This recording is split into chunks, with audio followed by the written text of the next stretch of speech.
আসসালামু আলাইকুম। তেল ছাড়া কাঁচা আমের এই আচারটা বানাতে রোদে দেওয়ার ঝামেলা করতে হবে না, বাড়তি মশলাও লাগবে না। তবে সংরক্ষণ করতে পারবেন 1 বছরেরও বেশি সময় পর্যন্ত।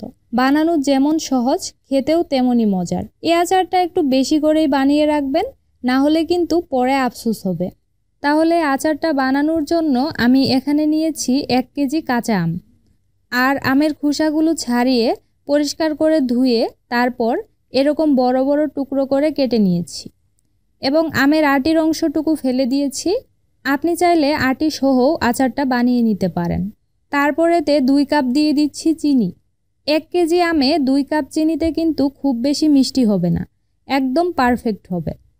এবার চিনির সাথে আমের টুকরোগুলো ভালোভাবে আলতো হাতে মিশিয়ে নিব। মিশানো হয়ে গেলে 1 ঘন্টা এভাবেই রেখে দিতে হবে, তাহলে চিনি পুরোপুরি গলে যাবে। আর এভাবে চিনির সাথে আমের টুকরোগুলো ভিজিয়ে রাখার ফলে আচারটা তৈরির সময় ভেঙে যাবে না। এই ফাঁকে আচারের জন্য খুবই সাধারণ একটা মশলা বানিয়ে নিব। সেজন্য প্যানে দিয়ে দিচ্ছি 1 চা চামচ আস্ত জিরা, তারপর 1 চা চামচ 5 ফোড়ন এবং হাফ চা চামচ দিয়ে দিচ্ছি মৌরি বা মিষ্টি জিরা। এখন লো আঁচে ঘন ঘন নেড়ে মশলাগুলো ভেজে নিতে হবে। যখন মশলা থেকে সুন্দর ঘ্রাণ বের হবে, ওই পর্যায়ে চুলা থেকে নামিয়ে ঠান্ডা করে তারপর গুঁড়া করে নিতে হবে।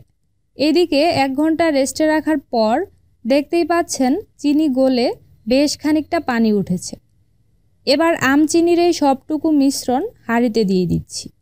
নিচের দিকের কিছু চিনি গলেনি, সমস্যা নেই, তাপ পেলেই গলে যাবে। চুলার আঁচ মাঝারিতে রেখে এবার জাল করতে হবে। আমগুলো খুব জোরে ঘন ঘন নেড়ে দেওয়া যাবে না, তাহলে কিন্তু ভেঙে যাবে। খুবই আলতোভাবে মাঝে মধ্যে একবার এভাবে নেড়ে দিতে পারেন। কিছুক্ষণ জাল দেওয়ার পর আমগুলো এরকম স্বচ্ছ হয়ে যাবে। এই আচারটা বানানোর সময় কিন্তু ঢেকে দেওয়া যাবে না, আবার চুলার আঁচ বেশি কমিয়েও রাখা যাবে না, তাহলে গলে যাবে। আমের টুকরোগুলো স্বচ্ছ হয়ে যাওয়ার পর এতে দিয়ে দিচ্ছি একটু আগে তৈরি করে রাখা সেই মশলা। একদম গুঁড়া করিনি, মশলাগুলো এরকম আধা ভাঙা রেখেছি। তারপর সুন্দর কালারের জন্য এতে স্বাদ মতো দিয়ে দিচ্ছি লাল মরিচের গুঁড়া। সেই সাথে হাফ চা চামচ দিয়ে দিচ্ছি ভেজে রাখা কালো জিরা। আপনি চাইলে বাদ দিতে পারেন, তবে দিলে দেখতে এবং খেতে দারুণ হয়। এখন আলতোভাবে সব কিছু আবারও একবার মিশিয়ে দিব। তারপর আচারটা দীর্ঘদিন ভালো রাখার জন্য এতে 2 টেবিল চামচ দিয়ে দিচ্ছি ভিনেগার বা সাদা সিরকা, সেই সাথে সামান্য একটু লবণ। তারপর আবারও কয়েক মিনিট জাল করে নিয়েছি। এখন আচারটা তৈরি হয়ে গেছে কিনা সেটা বোঝার জন্য এখান থেকে অল্প একটু চিনির শিরা একটা বাটিতে নিয়ে নিচ্ছি। তারপর ঠান্ডা হওয়া পর্যন্ত অপেক্ষা করতে হবে।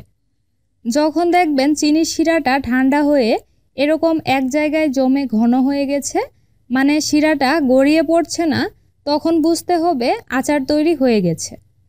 এবার চুলা বন্ধ করে অপেক্ষা করতে হবে আচারটা পুরোপুরি ঠান্ডা হওয়া পর্যন্ত। দেখতেই পাচ্ছেন ঠান্ডা হওয়ার পর একদম পারফেক্ট ঘনত্বে চলে এসেছে। এবার পরিবেশনের পালা। আচার দীর্ঘদিন পর্যন্ত সংরক্ষণ করতে চাইলে অবশ্যই ঢাকনাযুক্ত পরিষ্কার কাচের পাত্রে রাখতে হবে আর আচারটা পুরোপুরি ঠান্ডা করে নিতে হবে এবং আচার খাওয়ার সময় শুকনা চামচ ব্যবহার করবেন। একদম কম মশলায় বিনা তেলে রোদে দেওয়ার ঝামেলা ছাড়াই আমার মনে হয় এর চেয়ে মজাদার আচার আর হতেই পারে না। আজ তাহলে এখানেই বিদায় নিচ্ছি। আল্লাহ হাফেজ।